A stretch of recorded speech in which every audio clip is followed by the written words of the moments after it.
Long time. I know, man. Been a long time. I'm just so out of practice. I don't even want to be around anymore.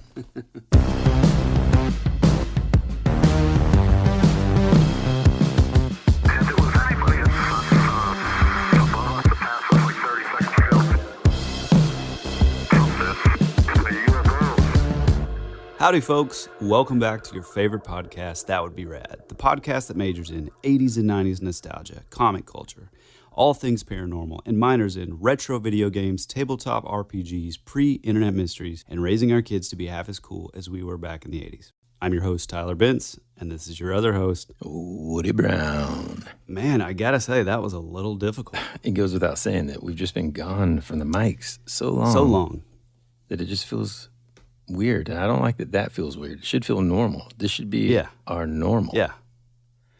But it's no fault of ours, really. I got to say, out of all the summers, man, this one's been the craziest in terms of 100%. scheduling. And, I mean, a tree fell on my house, you know? I mean, there's not a lot I can do about that. That is true. Yeah. I mean, well, first, let me just say, my brother-in-law got married in Colorado. This is like the beginning of June. This is what kicked it off, really. And we road tripped out there. Yep. By the way, I was the man, the officiant. And then the wedding's done, and we get a text message from my mother-in-law. She's like, hey, went to check on the cats, tree on the house. Now, I'm not necessarily like tightly wound. Yes, you are. But since you know me and you've known me so long and know me so well, can you imagine like No.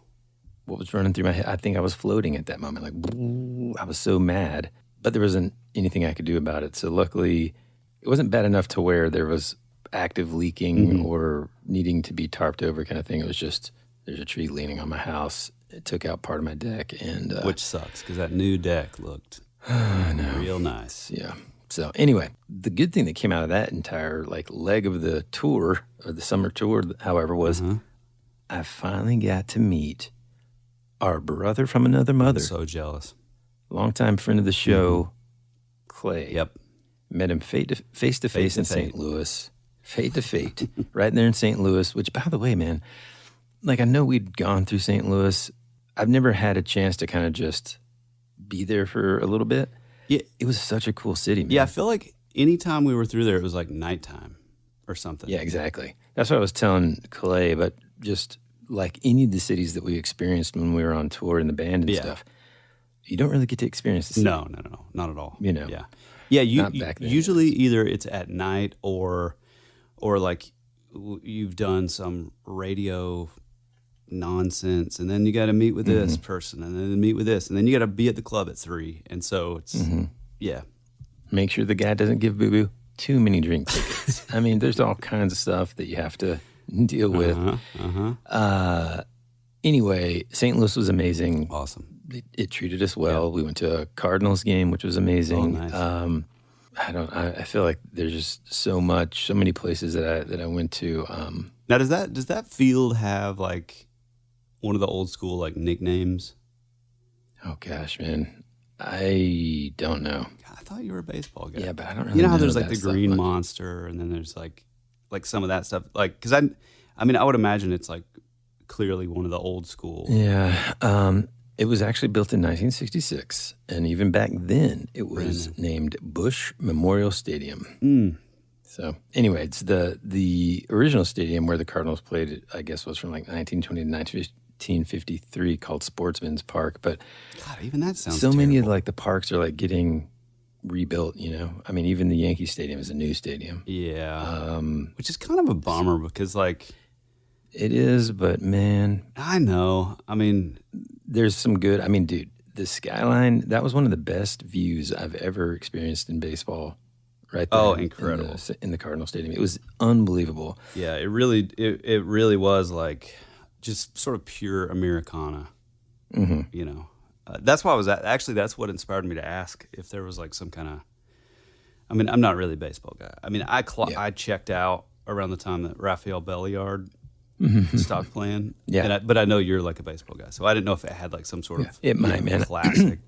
Truth be told, I don't really know. I don't even have the names of baseball stadiums memorized like a lot of folks do. You know, I know ours here in Atlanta is called Truist Park. That field kind of upsets me because it's not even in Atlanta anymore. Yeah, Turner Field is awesome, man. Fulton County was awesome too. Although I will say, man, there is something real powerful about like we take our kids to the Mercedes for like soccer games. Yeah. Good Lord, it is so high tech and it's incredible. Dude. Yeah, that's a great. If anybody ever visits Atlanta, one of my favorite sports events to go to, honestly, is a Atlanta United. Oh yeah, professional soccer game. It's awesome. It's so much fun. Yeah.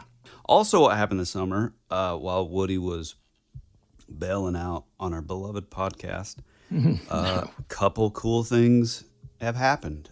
My daughter Elliot turned 7. Boom. I feel like she's had like 5 birthdays. She's the youngest, by the way. She's the youngest. She's like your Jane, pretty much. Who just turned 9. Who just turned 9. Both just wild. Second child, man. They're just crazy, dude. Yeah, I mean, at some point you kind of get tired of like when other like parents will say that, like, "Oh, second child, right?" And but dude, there is 100% fact to this. Yeah. I don't know what it is, but it's true. Yeah, because it wasn't like that when we were growing up. That's what I'm. Yeah. In my family, I'm the firstborn, and I was the crazy one. Well, compared to my brother, dude. I mean, dude, you went off to join a band while your brother's a peanut scientist. Yeah, no, that's what I'm saying. I'm the wild one. Oh, actually, he's but you're the PhD. not. You're still the most like. That's because you got, I got into the band after sort of being the wildest, which is like freshman year of college. We were still Toxic I mean? Twins, still a little wild there. Yeah, okay. No, anyway, what I was going to say is Woody and I, this is the longest that we haven't really had a chance to like get on the phone and like talk for a long amount of time. Yeah. Which sucked. It really sucked. And this will definitely go back to our regular schedule. Fear not. But yeah, this summer's been crazy. But a lot of stuff that like we wanted to talk about, we've kind of just held off on. And so, especially this, which recently the new Superman movie came out. And I can't wait to hear about it, what your thoughts are on it. What my take was, okay. But let me just start off by saying I thought it was awesome. Oh, man. I loved it. Dude. Yeah, here's the thing. I do this thing where I get my like hopes and expectations like really high for a movie. Then I just don't even watch like any of the promo spots because I don't want to see any bonus footage. I don't want to see anything at all. I just want to go in blind. Same. So I did that with this movie. But I couldn't help but sort of accidentally read some sort of early screening reviews. And I was pleasantly, I guess, surprised that for the most part, people were like, amazing. I don't know. Superman is, he's bringing it back to like the old school comic book Superman. This is the type of movie that I used to watch when I was a kid. This is going to be huge, And I thought, okay, good. And then I just was like, okay, that's good enough. I don't want to read anything else. Yeah. And then we went into it. Watched the movie.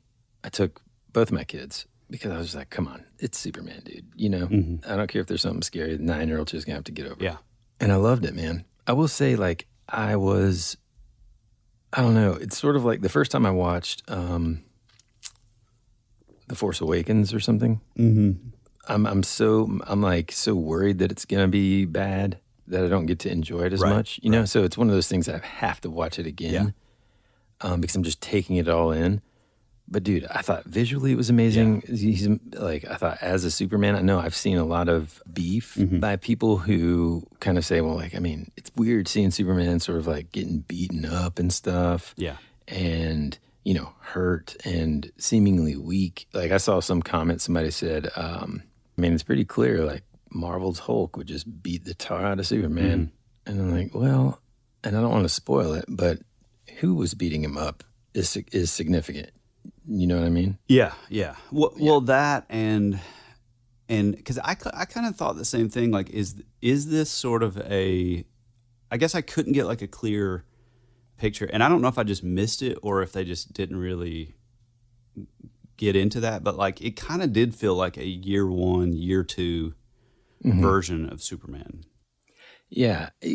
Another thing too, I think people might kind of complain about is that you're just kind of plopped down in the middle of a Superman story, which I liked too, because it's like, how many times do we have to rehash the same thing? Dude, the fact that like that James Gunn just cut all the exposition and it was like 3 sentences. Yeah, 3 sentences. I mean, well, nice pun, because it was like, remember, it was like 30 years ago, 3 days ago, or 3 months ago, 3 days ago, 3 minutes ago.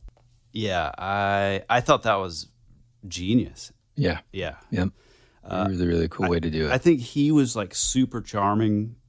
There were moments that he I mean, Henry Cavill is awesome, and I'm a huge Snyderverse guy also, but I think a lot of the hate is coming from the Snyderverse crowd, which I get it. I mean, that Superman was a lot more sort of like brutalistic and still charming. Yeah. But like this one just, I don't know, there's that sort of like aw shucks kind of Christopher Reeves kind of thing that was really nice to see, Yeah.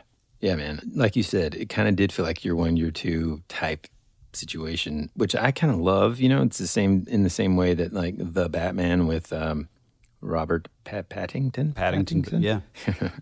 Kind of felt the same way, where we're just kind of like seeing him figure it all out, rather than just being like the all-powerful, right. all-knowing kind of superhero. And Superman's always been one of my favorites for so many reasons, but one of them, like the father and son relationship with, his quote-unquote Earth parents, or Earth dad and mom, really, and then his sort of distant and almost artificial relationship, but still loving and care for his parents from Krypton, and with Superman movie specifically, Superman 2 kind of goes deeper into this with the father and son relationship with him and his dad from Krypton, which I've always really kind of loved. And but you're talking about the original? Yeah, with Christopher Reeves, Superman 2. There's a cut of it called I think it's the Donner cut. Oh, yeah. That I have, and it just really goes into that side deeper. He really wanted to make a father and son,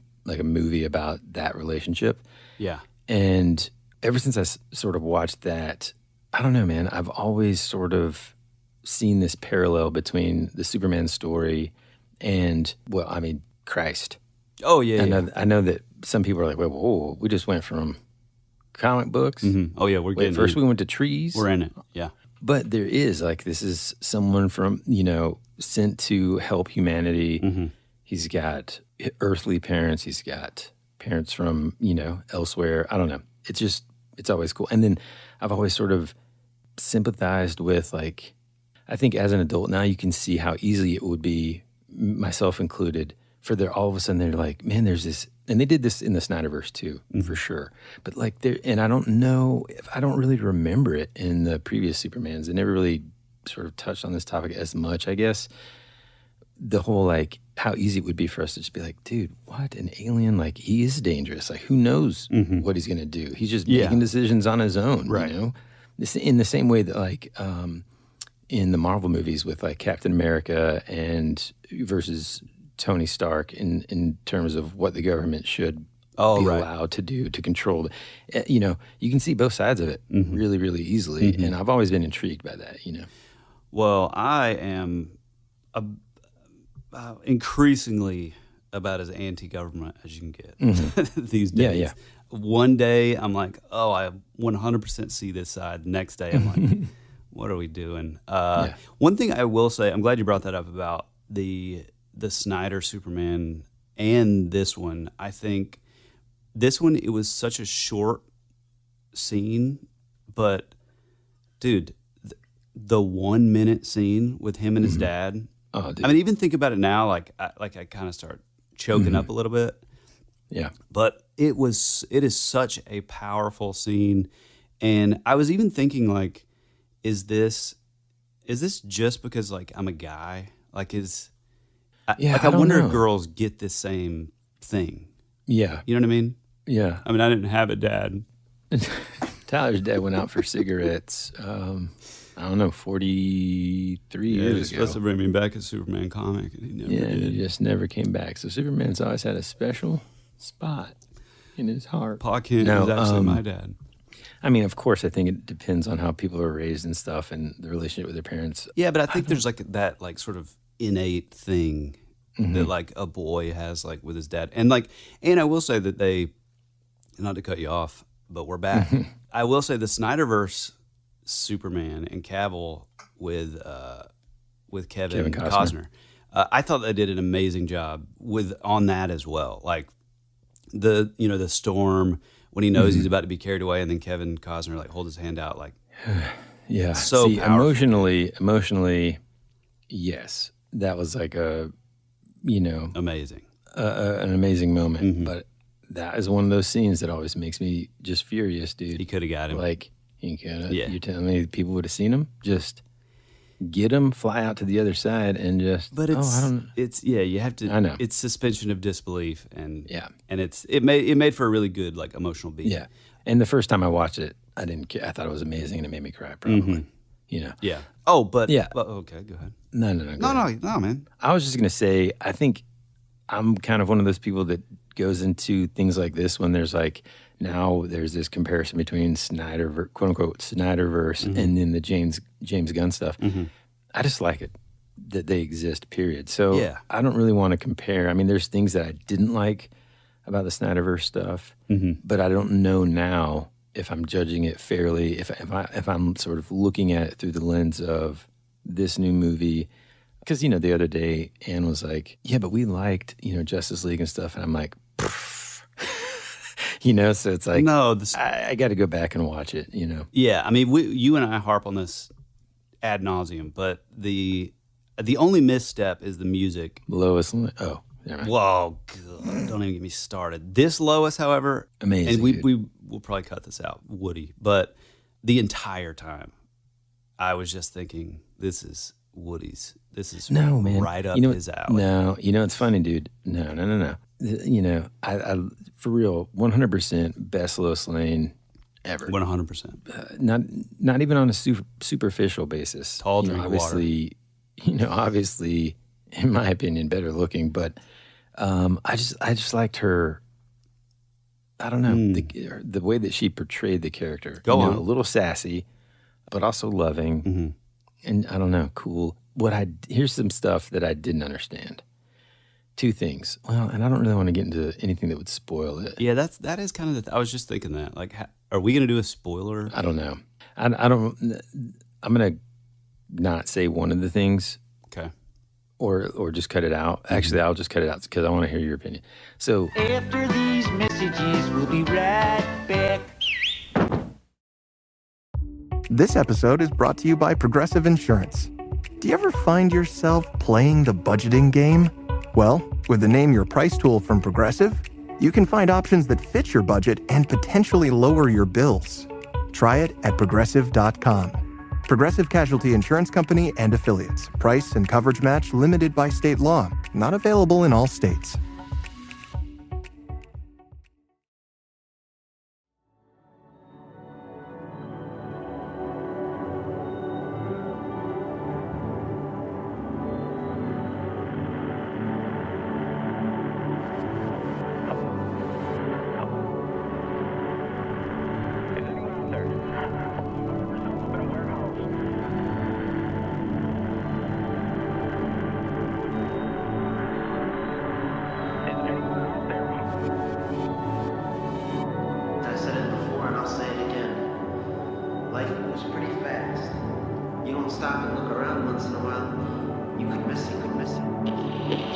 Hey, this is Woody. And this is Tyler. And you're listening to That Would Be Rad. And now, back to our show.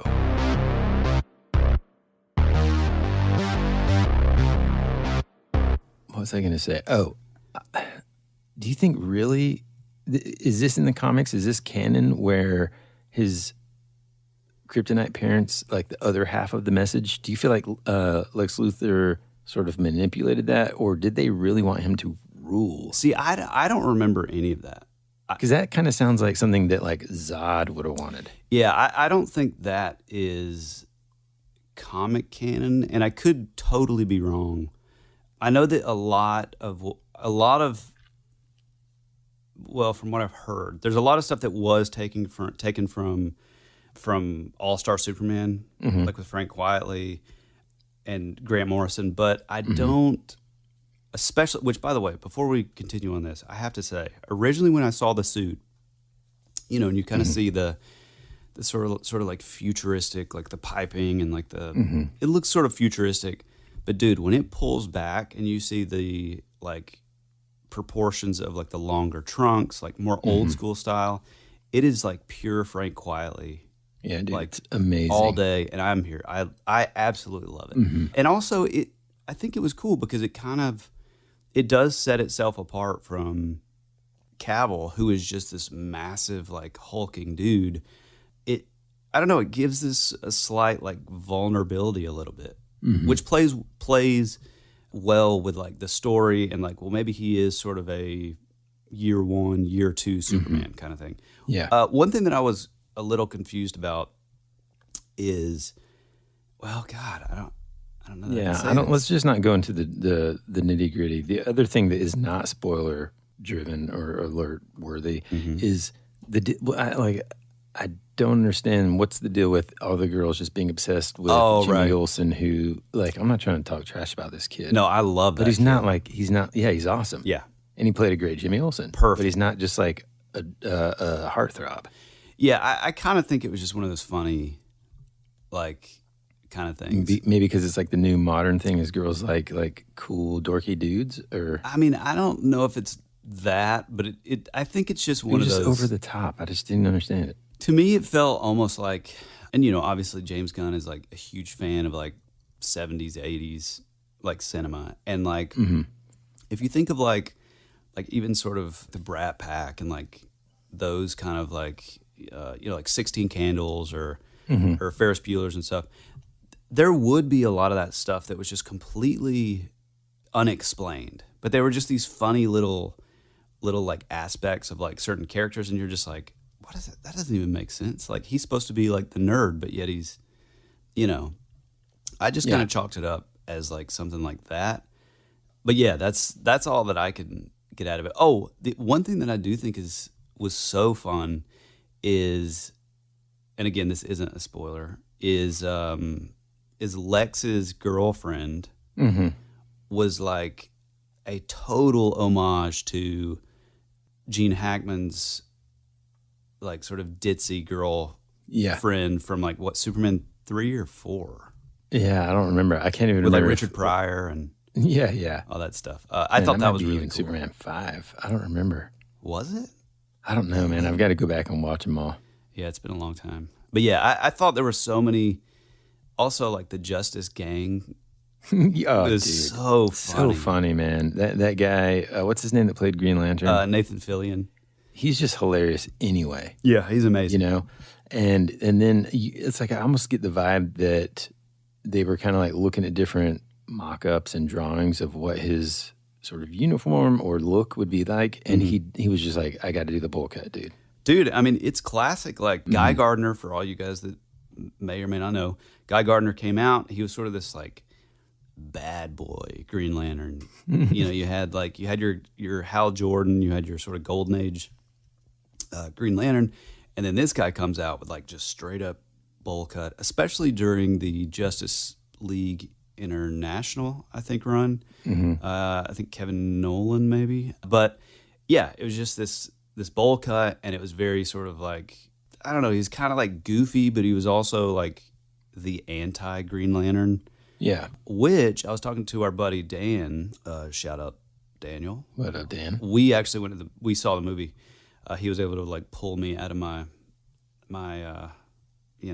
hermitage and actually bought tickets because I've been working a lot on a bunch of different stuff. But Daniel told me that they're actually doing an HBO series where you're going to have, that will probably have Nathan Fillion as Guy Gardner. You're going to have Hal Jordan, the main one. And then he's training it's like the the Black Green Lantern. I think it's Alan Scott. So just like a Green Lantern, a squad of Green Lanterns, kind of. I thought he said it was supposed to be Alan Scott, but Alan Scott, yeah, I knew that was wrong. Alan Scott is the original, like, old school Green Lantern, like the Golden Age, where he has like the cape and the mask. Hold on a second. John Stewart is the one that I was thinking of, but it's the guy from that Rebel Ridge show.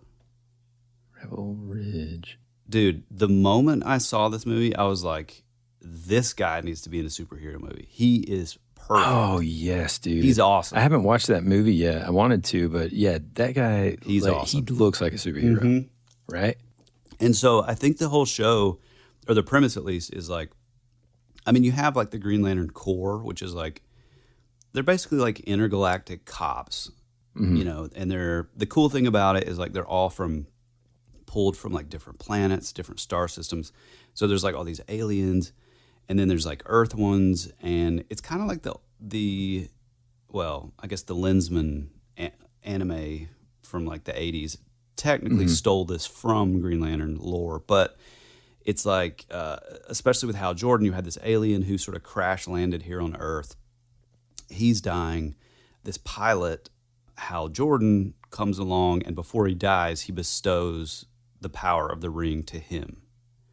And so that's how he becomes like a Green Lantern.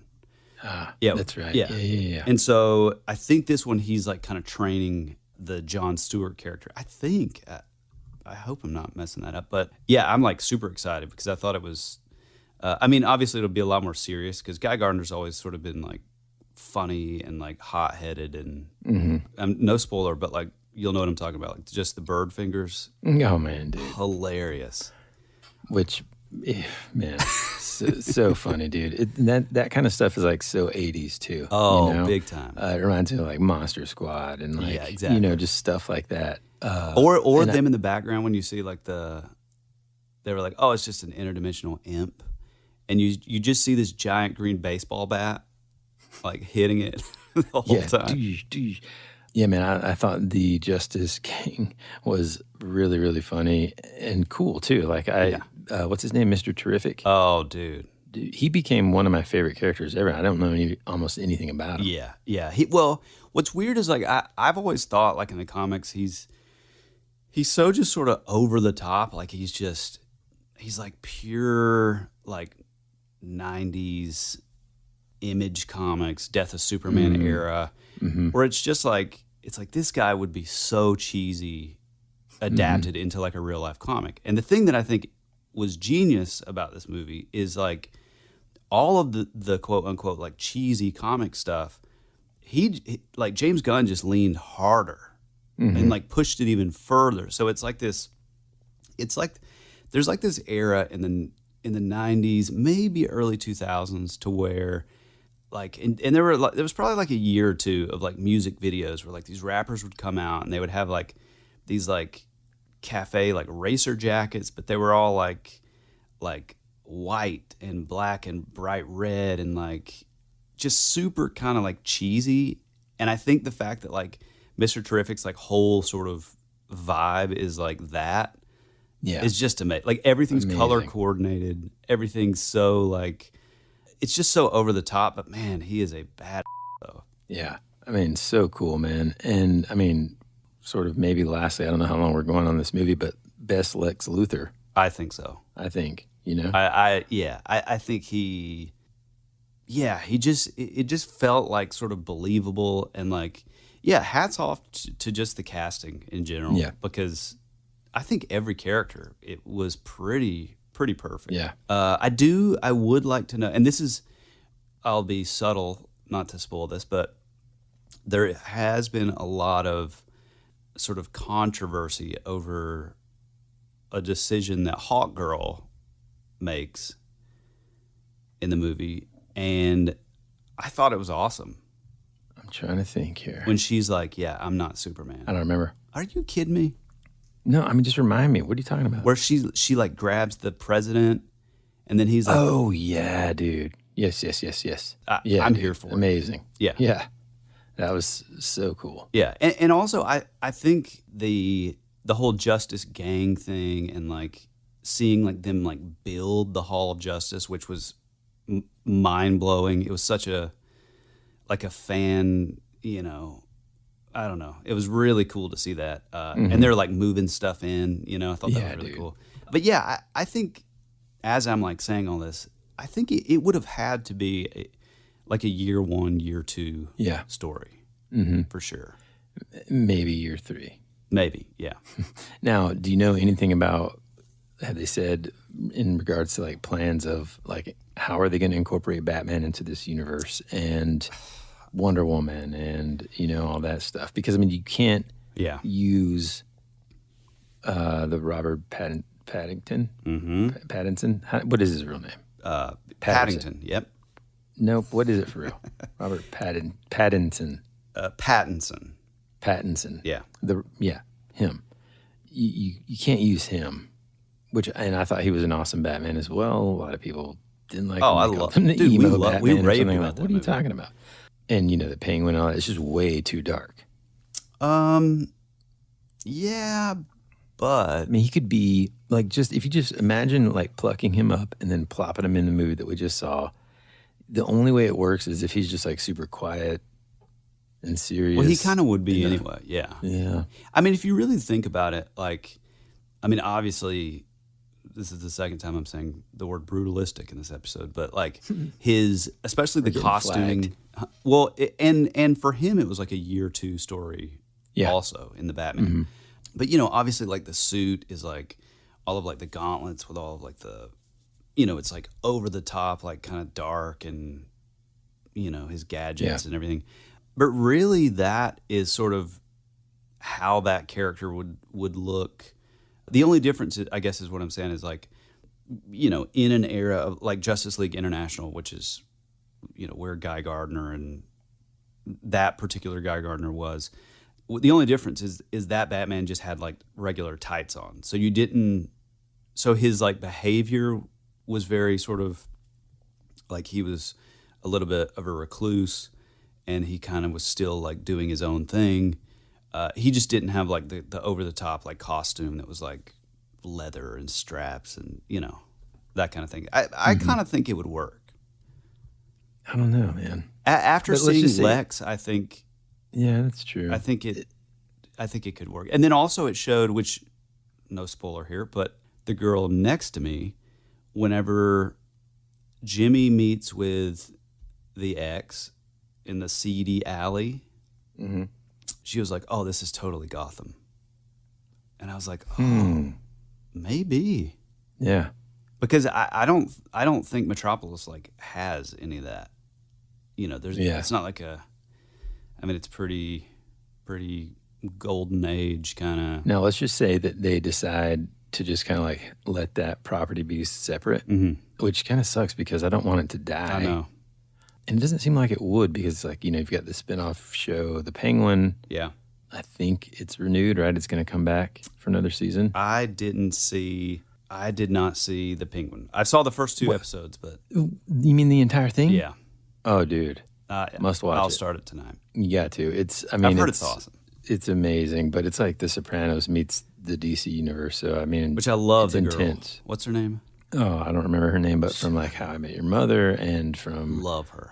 She's amazing, dude, and she plays an amazing villain. Well, I mean, just amazing. So one thing that is interesting. Well, the thing that sucks though about the Batman, I don't know if you know about sort of the background stuff, is like I don't even think it's supposed to come out until 2027.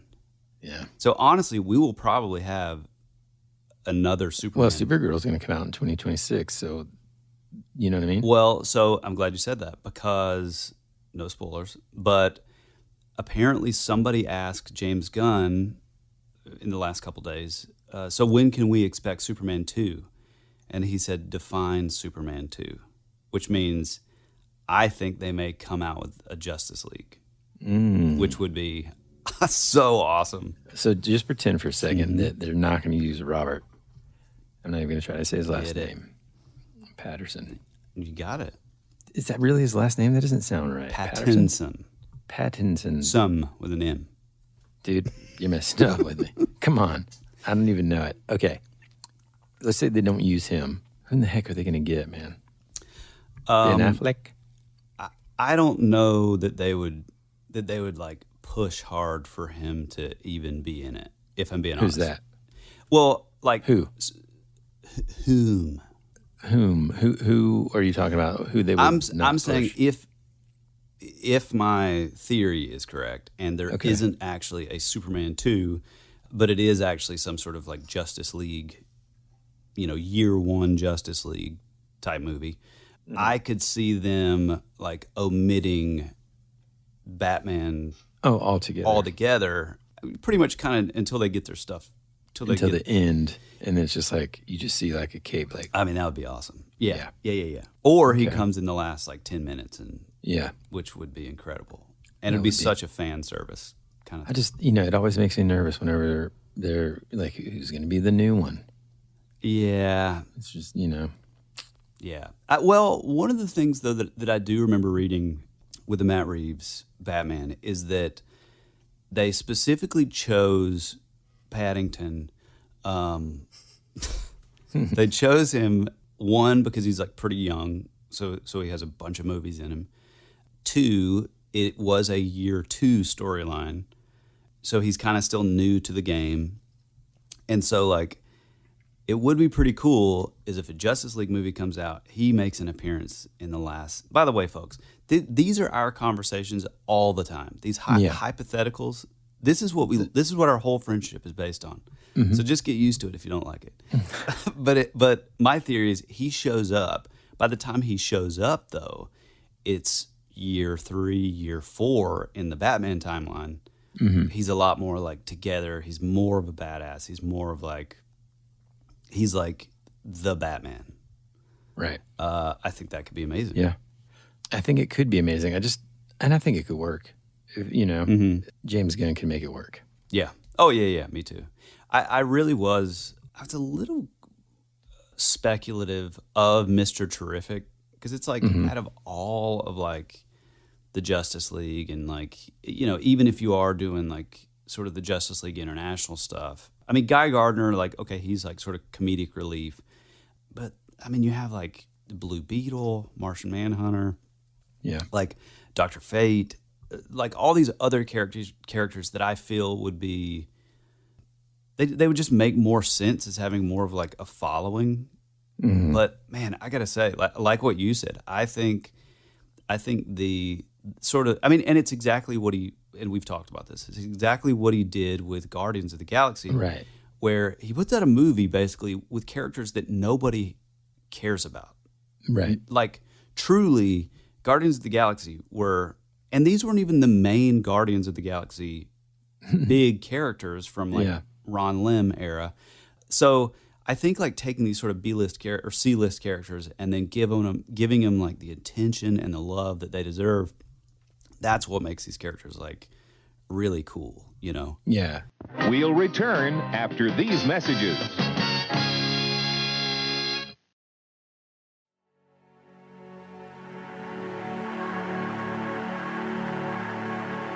Pretty cool place if you're a Martian or a vampire. You think you really know what's happening around here, don't you? Is anyone out there? We're fighters for truth, justice, and the American way. Hey, this is Woody. And this is Tyler. And you're listening to That Would Be Rad. And now back to our show.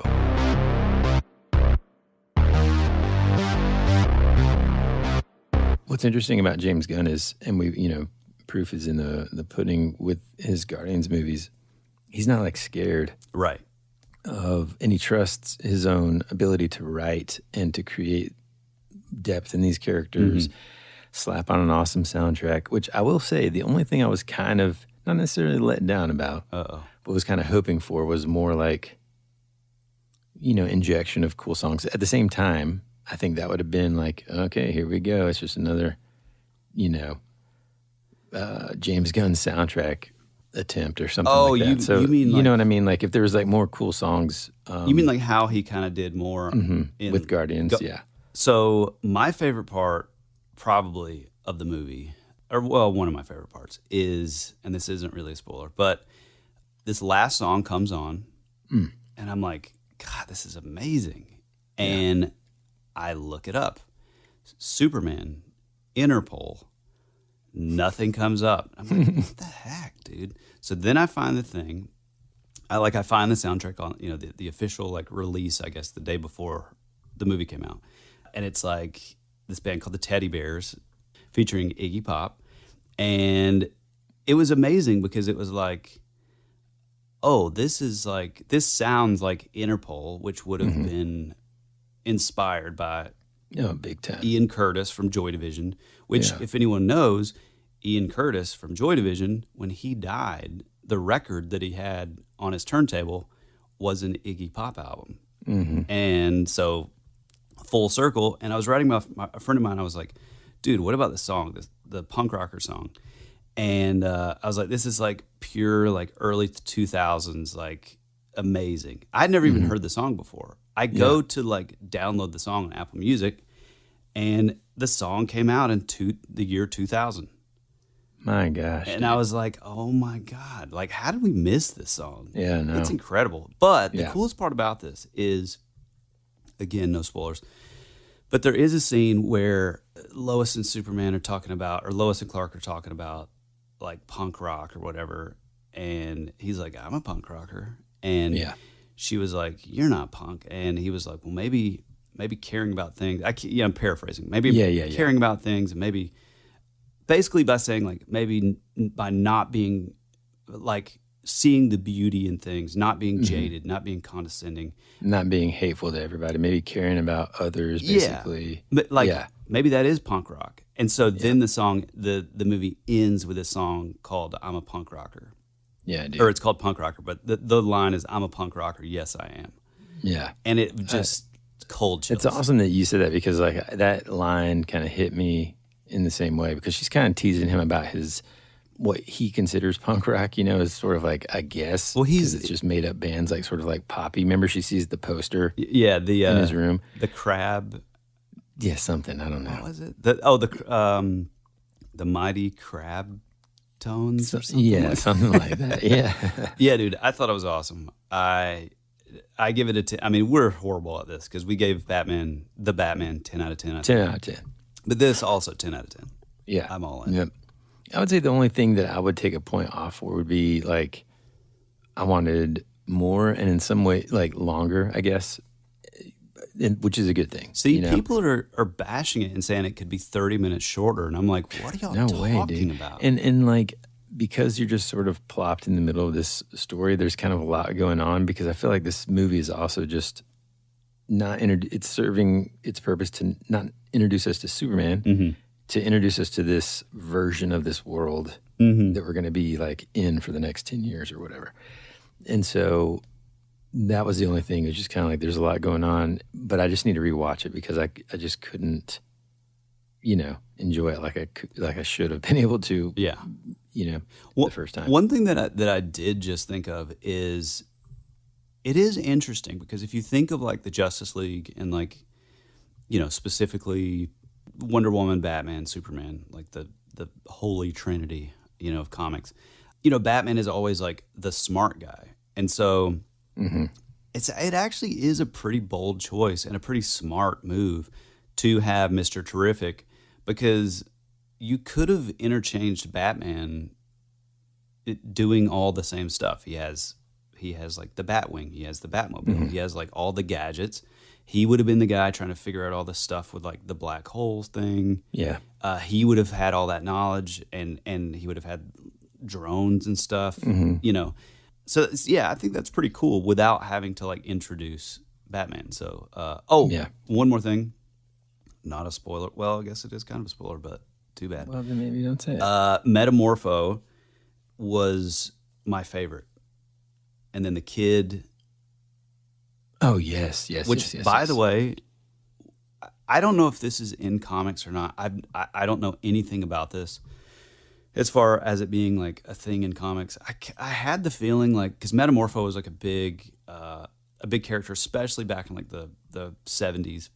Yeah, I didn't know that character at all, really. Well, he sort of has like control of any and all elements, and that includes like elements, not of this world. And so I thought that was one of the most genius things when he's able to like utilize that power for not to spoil it. Don't spoil it. But when he gets his comeuppance and he's like, and you hear him also like, this could be kind of spoiling.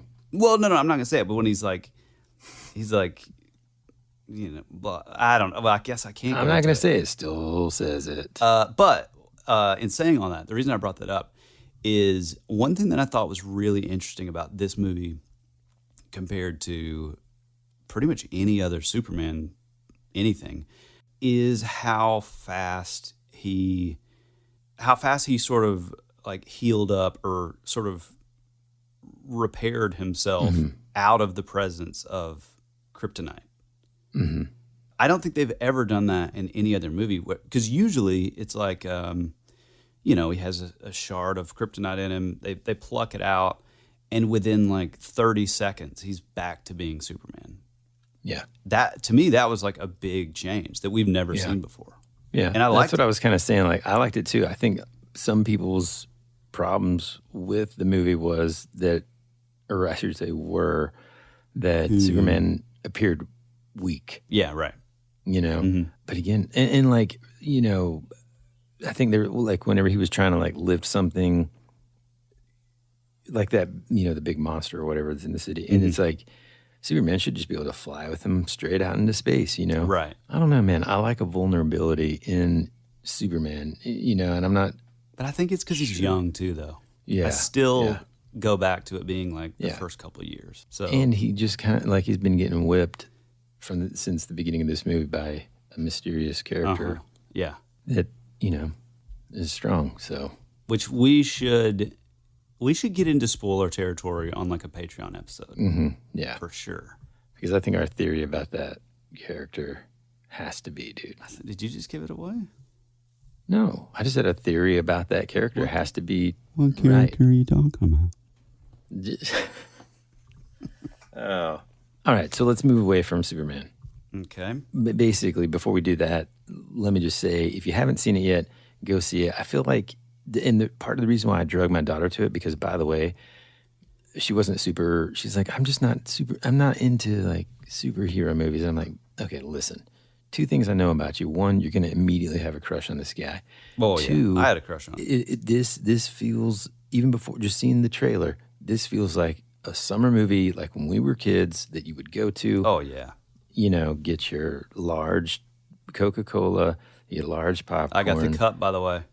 You did get the cup. I didn't. Were you flying? This is what happens when I go to the movies with my wife, Oh, man. I'm not coming out of there with any extra stuff. Which, by the way, man, we saw How to Train Your Dragon. Yeah, I saw it too. 10 out of 10.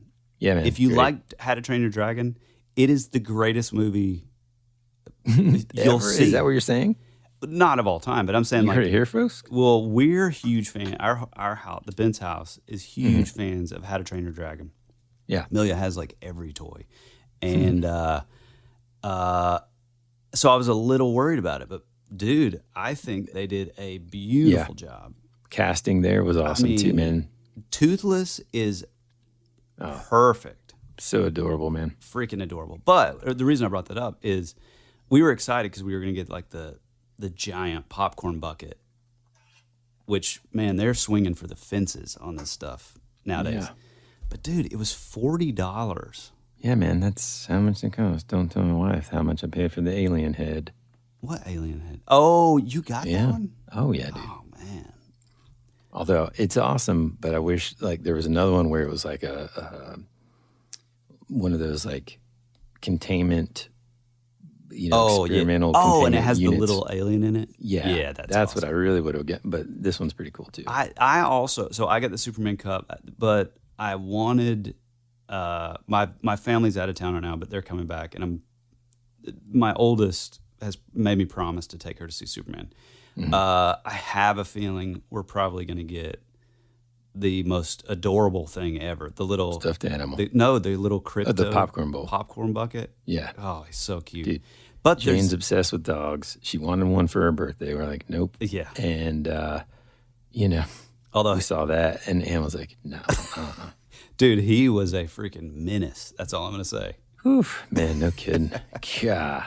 Which that's what I loved that though. Yeah, dude. That's Yeah. and that's the thing that I know we said we're going to move on, but I got to say this, and our buddy Dan and I were talking about this. I think me as like maybe the biggest superhero comic fan most normal people would ever meet. Even for me, there were moments where I was like, man, they're really leaning into like the campy, like 60s, 70s, cheesy, like the over-the-top comic stuff that only comic fans would be like, no, it's serious that there's a rainbow version of Batman. No, it's serious. Like the cheesier kind of stuff, like Crypto, for example, is super cheesy. It's like, I don't think it's 60s, but I'm pretty sure it's like probably early 70s, where it was like, oh, we got Supergirl, and now we even have, a super dog and, all this stuff. But he's a big part of the movie, surprisingly. I thought it was going to be a little one-off thing. But James Gunn just leans into that stuff, and I think it's awesome. Yeah, man, because it's like, and he could have made it to where it was just like your loyal dog that was just awesome, and that would have been great too. Oh, yeah. But this is like, everyone's had a pet that was just an absolute pain in the butt. Yeah, oh, yeah. But, still a loving pet, and you still love it, but man alive, you're just like... Dude, when there's some line, and I can't remember, I'm paraphrasing, but when he says, he's like, yeah, but my dog... He's out there alone. He's probably scared. I mean, he's not a good dog, but he's... yeah. But, it'll give it away. Man. But there's this other... I didn't see it when I went, but there's supposedly this other popcorn thing that's like... I say thing instead of bucket because it's like this giant square, like glass enclosure. And I think there's like a Superman like on the outside, like punching it or like shooting his eye beams at it or something. I don't know. They're going for it on all this new merchandise that I'm here for it, but yeah, man, I love it. It's pricey. All right, we're going to take a break and we'll be back. We will return after these messages.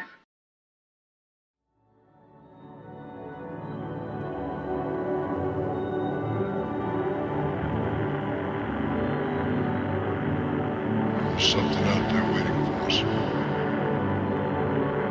And it ain't no dead.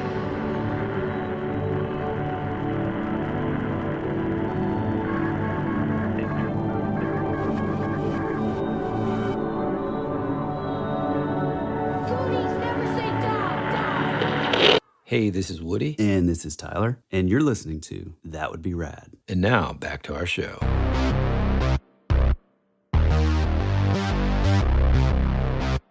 I got to talk about, because I've already kind of told you about this, a place that we stopped off on one of our various road trips this summer. Neverland Ranch. No. Oh. We went to a place in a town called Natural Bridge, Virginia. Okay? Okay. And it's a place that my wife and I had tried to visit the first time we ever went to Washington, D.C. I mean, God, man, I don't know, 15 years ago or something, because it was before we had kids. Mm-hmm. Anyways. The good old days. The good old. It's a place called Dinosaur Kingdom II. Oh, God, I'm so glad. Okay. Now, the reason why I want to bring this up is because the second that we stepped into this roadside attraction, it was immediately apparent that this place was our kind of place. First, let me just say this. First of all, the way I said that, dude, I'm sorry to get sidetracked here, but that immediately reminds me of first day of, I think it was like computer science class in college, okay, my freshman year. Yeah, it might have been sophomore year. Mm-hmm. This guy is teaching it. He has a very thick accent, okay? This is one of those classes that you take because you know it's going to be easy, right? I've been around computers since I was a little kid. You know, what is this guy teaching how to, typing? Come on. So anyways, He gets up, dude. He's got a little step stool that he like bump, goes up on, all right? Mm-hmm. And he goes, first, let me tell you what it said. And I'm looking around like, does everybody... English? Did everybody understand that but me? Yeah. Nobody's doing anything. They're all just kind of like leaning their heads on their hands. They don't really care. They're just clicking around on the keyboard. And he's just continued to talk. I'm like, dude, is Chris Kattan in here? Good afternoon, I'm Sil Marner. I'm gonna be your substitute teacher for Mr. Nazareth. Some of you me in photography, what are dicks? I don't seem to recognize and you, so. Sorry I'm late. Wow! Thank you for joining us, is there. You can sit down. What? Moving guy, this is you, right? You can sit down.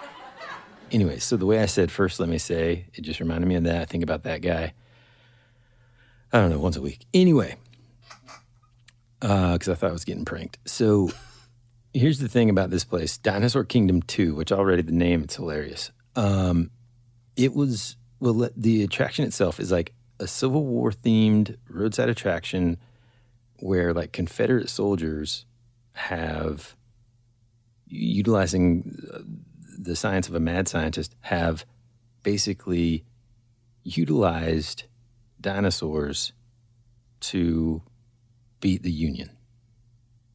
Okay? Okay. Love it. So first you walk in and it's like one of those, like those madhouses, you walk through a room and it's got like that tube that you walk through and it's like spinning around. Oh, yeah. Love them. So this has that, but it's just like this little bridge and it's spinning around and it just like in front of you, there's like this old like grandfather clock and it's just like, basically it says it's a time portal, okay? Mm-hmm. And so it's like spinning around, the lights are all crazy. You walk through it and you come out and you're in this old, almost like Western style, town that's deserted, but each little area, it's all based on this comic book that the guy that created this, his name's Mark Klein, okay?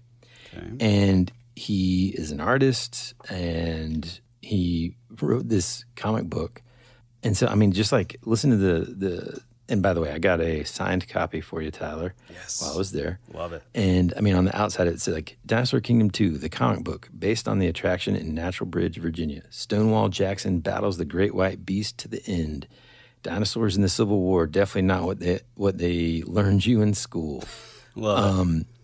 And it's like featuring Professor Klein, Stonewall Jackson, Dr. Hunter McGuire with Abraham Lincoln, Mary Anna Jackson, Moses Ezekiel, Bigfoot, and Mr. Slime. Wow. I mean, so you just go to like, you're walking around the woods in this path. Should we have this guy on, by the way? I mean, absolutely. I mean, this sounds right up our alley. Yeah, because you're walking along this, first you're in the town, before you go on this path, you're in this town where there's like, Bigfoot is coming out of this building and it's just like sitting there. But if you yell loud, in other words, it's noise activated, if you holler at it, and so it's like there's a little painted sign on the ground that says holler loud and see what happens. So you're like, and the Bigfoot animatronic just like starts moving and then it like toots, and of course the kids are thinking that's hilarious. You're walking around this trail in the woods where there's all these dioramas, life size, of Confederate soldiers.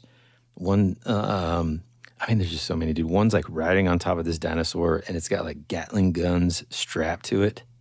Wow. There's one where like this, kind of like Dino Riders. Yeah, dude. Yeah. But with like Civil War. Yeah, that's awesome. It's just incredible, man. And it's all his art. He's the one that handmade these and hand painted these things. You get back in the town and every like hour on the hour, there's a Bigfoot shootout. And I was like, what is that? You go there and this like contraption opens up and there are, 40 water guns. Wow. And they're like, you better hurry. He's coming soon. And you basically have a water gun fight with Bigfoot, dude. Whoa. And it was incredible. God, that's amazing, man. Yeah, it's like Southern fried Jim Henson mixed with a splash of Ed Wood. Yeah, it also looked very almost like Gonzo, like just over the top. Mm-hmm. Like we're just everything in the kitchen sink. We're just throwing in all the things. Which, to be honest, is kind of our podcast. Yeah, It's the reason that like we just talked about the new Superman movie, but then next week we'll talk about some obscure cryptid from the 50s. You know what I mean? Yeah. I love and this that is stuff. like, it's like campy, colorful. It's just. But almost the pictures you sent almost had a little bit of that like Americana, Southern, like folk art, like primitive folk art kind of stuff. Exactly. Yeah, I loved it. So I kind of dug into who this guy is a little bit. If you want me to kind of give a little rundown. Absolutely. He was born in 1961 in Waynesboro, Virginia, and apparently Mark Klein, sort of discovered this passion for sculpting in around the 5th grade. And his teacher basically was the one that showed him like paper mache, and he just never looked back, man. He's created a bunch of stuff for like movies. He has private clients that he builds stuff for. He's built stuff for like, and this makes total sense, but like really cool mini golf courses, you know? Yeah, yep. He'll make all that weird stuff. He just has people that are millionaires that just like, I want a weird sculpture of like an alligator eating a whatever, makes it. He makes, I think by pretty close to before he was 20, he was creating these like fiberglass figures and did some resin casting. And he's the one that created, have you ever heard of foam hinge? I've heard of that. Where is So basically he made this foam replica of Stonehenge that you can go see. It's also, so he's like a roadside right guy, people have called him like the Blue Ridge Barnum. Dude, I love this. Yeah, man. I mean, so he also, he's been featured on like Discovery Channel, Travel Channel, BBC, Smithsonian, some other stuff. I think there was something on HBO. I don't remember, but like little clips. You can find some on YouTube and stuff. The reason why it's called Dinosaur Kingdom II, we had to ask because we're like, what happened? Basically, the old one sort of had some damage. There was like a fire or something, so he just like shut it down, which just so happened to be the time that my wife Ann and I had gone to try to visit it before, because she had found it on, this is back in the day when we went to DC, where we were just like, man, let's find some cool roadside attractions. We didn't, probably went on Ask Jeeves and sort of found it that way. You're still like map questing it to get to your destination. And so it was closed down. We didn't know why, but it was closed. And we're like, oh man, that sucks. So on our drive back from New York, upstate New York, we were like, let's just see if it's still open. Sure enough, man, still open. Oh yeah, so it says like, just to set the scene here, you stroll via a time machine tunnel, a foggy, strobing tunnel to land in 1864, where the South harnessed live dinosaurs, turning the war on its head.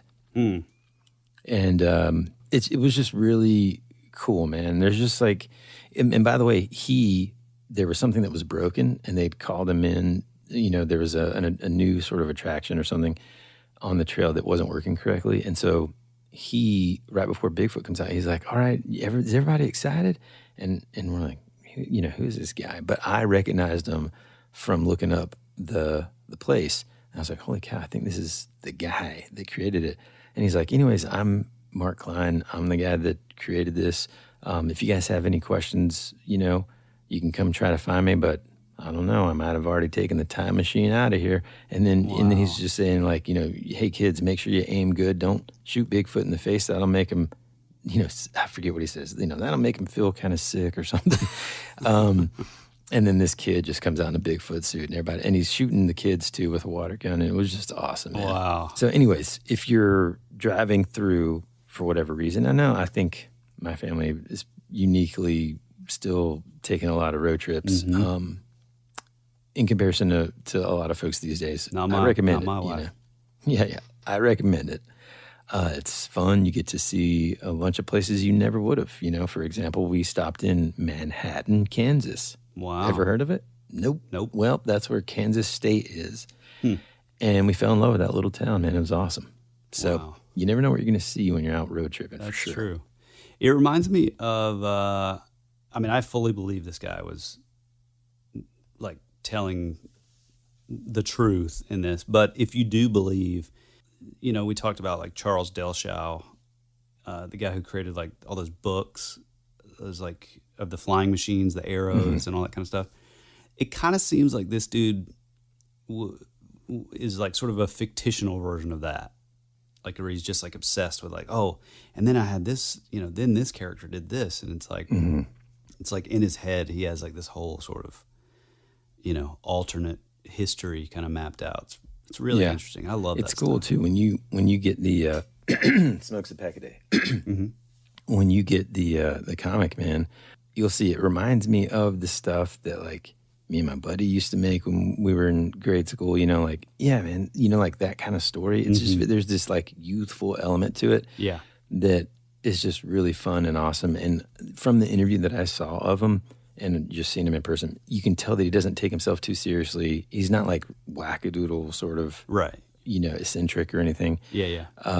He was just really down to earth and cool. And there's this, I almost got it, but there was like this poster of this artwork that he did that was featured in this like newspaper when he was a kid. And the article was something like, I don't know, they were kind of like saying, you know, this is good art, but it seems kind of evil, you know, who knows what this kid. So he basically like uses it as a poster to show that like, know, don't like give up. Yeah, don't give up if you're like, or don't give in to the criticism. Yeah, because what do these people know? Yeah, you know? right. So, man, that's awesome. Yeah, that's really, really cool. Yeah, I mean, like as much as I love, so here in the South, like we sort of have like the primitive sort of folk art stuff, and like a lot of it is. I mean, I grew up driving past these houses that would have like all this like folk art. I mean, nowadays, like, you know, you could sell this stuff for thousands and thousands of dollars. But back in the day, it was just these homes of like these just, I mean, they're kind of like weirdo, eccentric, you know, folks. And it'd be like, Jesus saves, Jesus is coming back, you know, like just very like ultra religious. And you could tell that they weren't all there, but like the stuff is just, it's beautiful. Yeah. So yeah, that is pretty like common, but man, this sounds really, really cool. I would love to try to get this guy on. I mean, we say that about everybody, but yeah, no. And I mean, I think we just have to take a trip up there, man. Maybe get our friends from Sozo we're just going to do a documentary about this guy. I do like that. Yeah. Mm-hmm. That'd be awesome. Well, what else happened this summer, pal? I mean, one thing I guess we'll probably talk about over on the Patreon is I let my son watch Child's Play. And Nope. No nudity? What? Nudity? Oh, in Child's Play? No. Mm-mm. Wait, you let him watch Nope? Yeah, I let him watch Nope. Oh, I thought you were saying like I let him watch No, the movie. Yeah. Nope. Yeah. What do you think of that? You're just going to have to listen to it over on the Patreon, pal. Okay. Before we go, I do got to give a shout out. I would say probably the most pivotal thing that happened in the Ben's house this summer was we had a dear friend pass away. His name was Buddy, and he was a small rabbit that I presume was abandoned by his mother, who knows what happened, and he lasted about 5 days. Yeah, and man.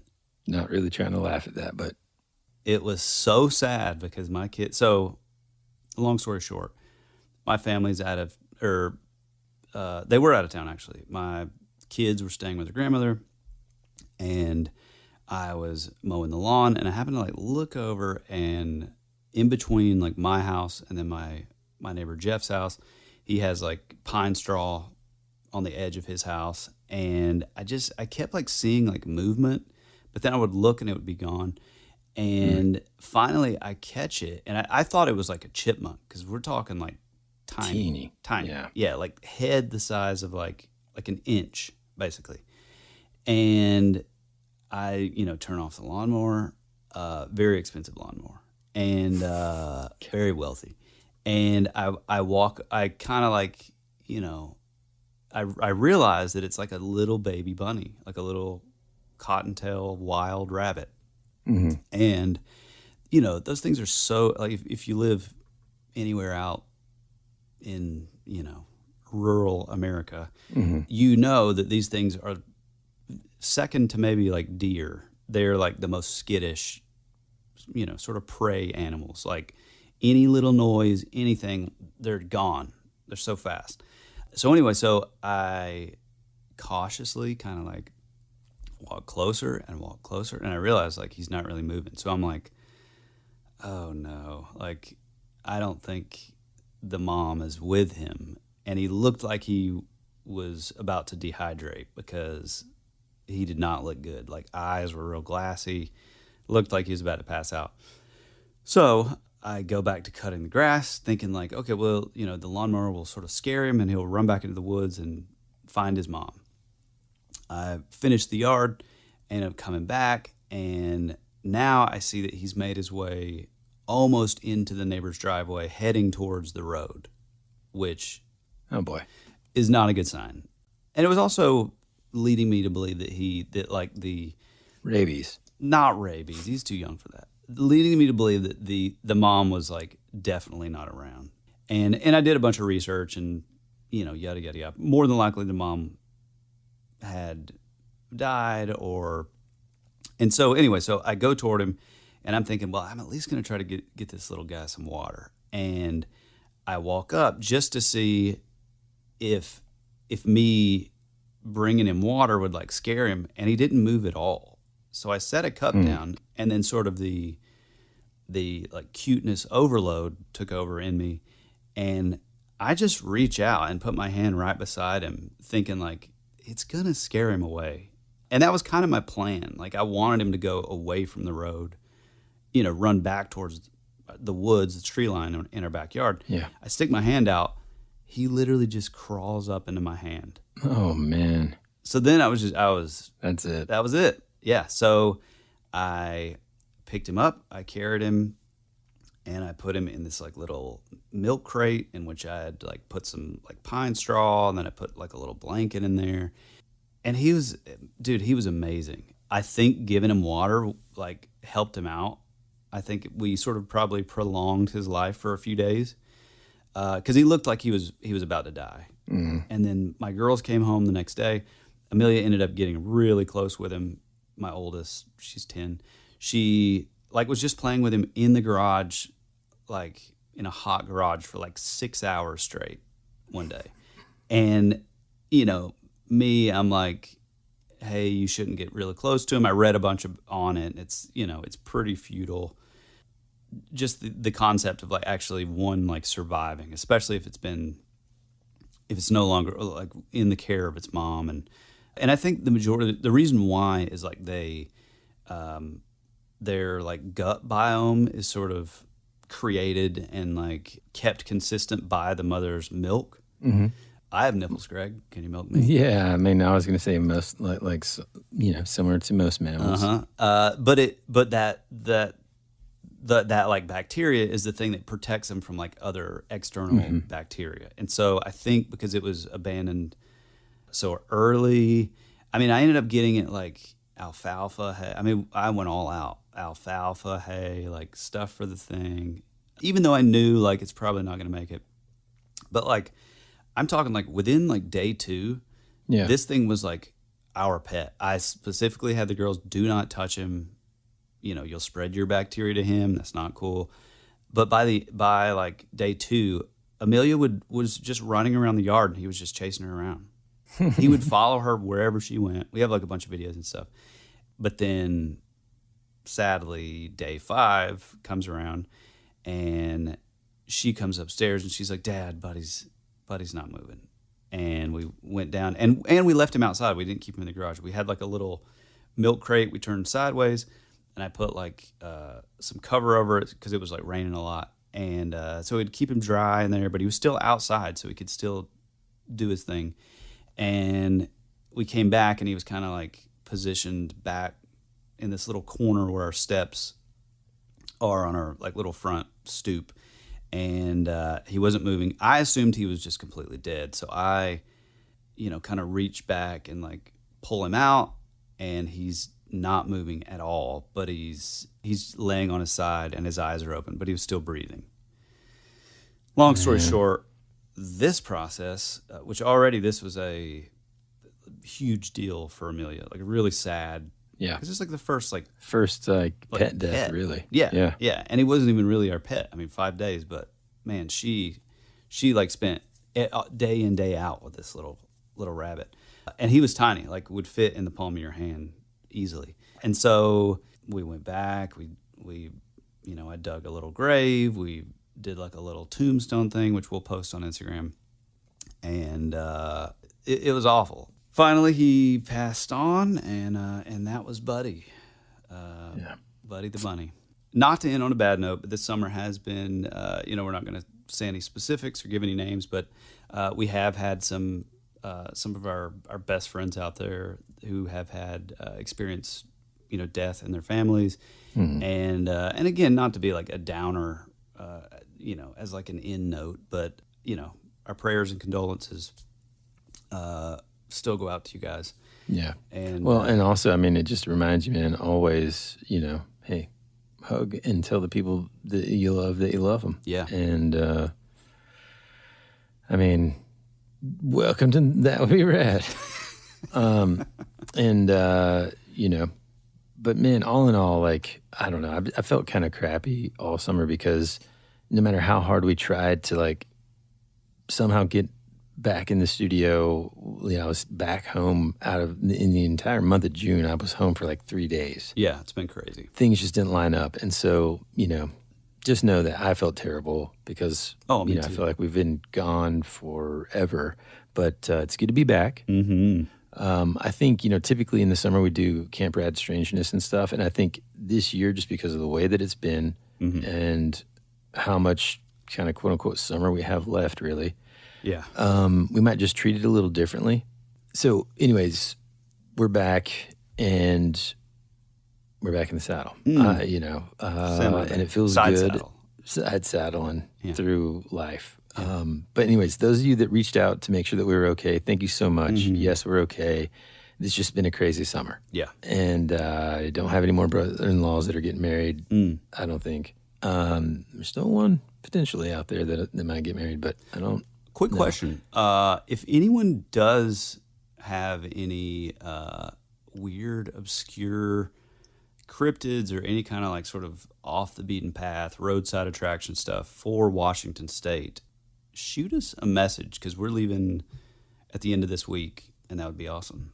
I'd love to hear it so I can try to scope some of that stuff out. Totally. If you would like to reach out to us specifically to tell me about anything cool in Washington State, you can do so over on our Instagram. Shoot us a DM, jump in the messages, join the conversation. We love to hear it. If it's more long form, head on over to thatwouldberadpod@gmail.com. If you would like to tell your own story, your own maybe localized urban legend, your own spiritual encounter with the other side or the paranormal, you can do it in your own voice over on our website, thatwouldberadpodcast.com, where you'll possibly pop up in a future episode and become part of That Would Be Rad history. We appreciate it all. Join our Patreon. It's the best way to help us keep the lights on. I know that we've been a little on the lean side, posting things with all of the craziness that we've had going on this summer, but we do plan on getting back in the saddle properly and that becoming a regular sort of thing again. So we really appreciate you guys. Tell a friend about the show. Leave a 5-star review if you have the time on whatever podcatcher you do use. And what do you got? Anything else? I think that's it, man. All right, pal. Well, we love you. We appreciate you. And as always, be rad. That's the way it goes.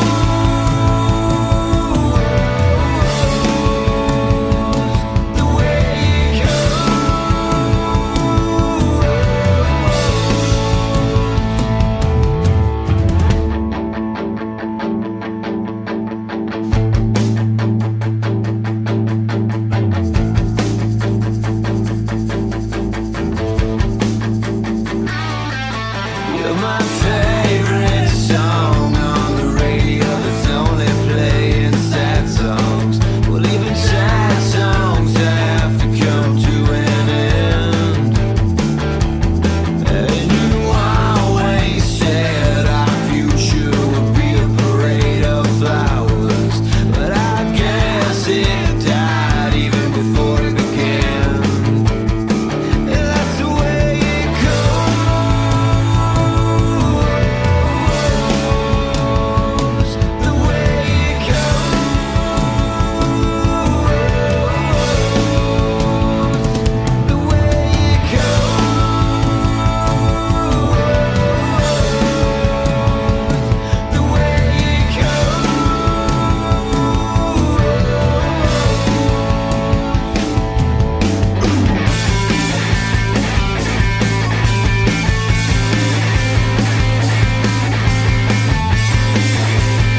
clouds in a time where I just needed some sunshine. You were already dead, for you became a ghost.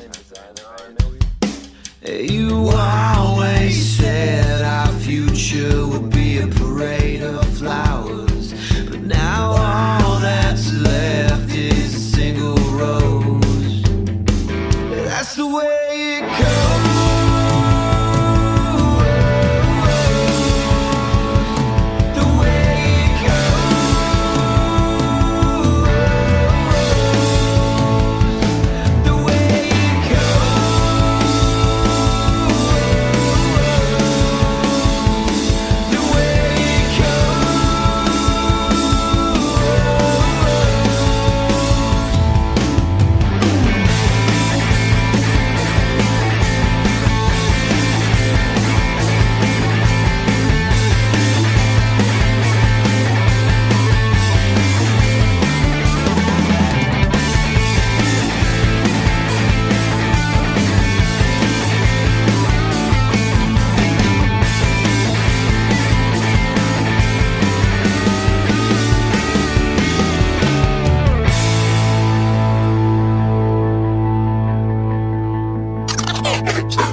Access granted. Howdy, folks. Welcome back to your favorite podcast. Nope. Yep. I sound like a rookie, teacher's like pet. a child, like a little child, Like a small little. just learned to talk, and he just wants to give it a try. Here's a mic. Just say what you want. Howdy, folks. Welcome back to your favorite podcast. That Would Be Rad. The podcast that Maters. He loves tomatoes. This is a Cars special.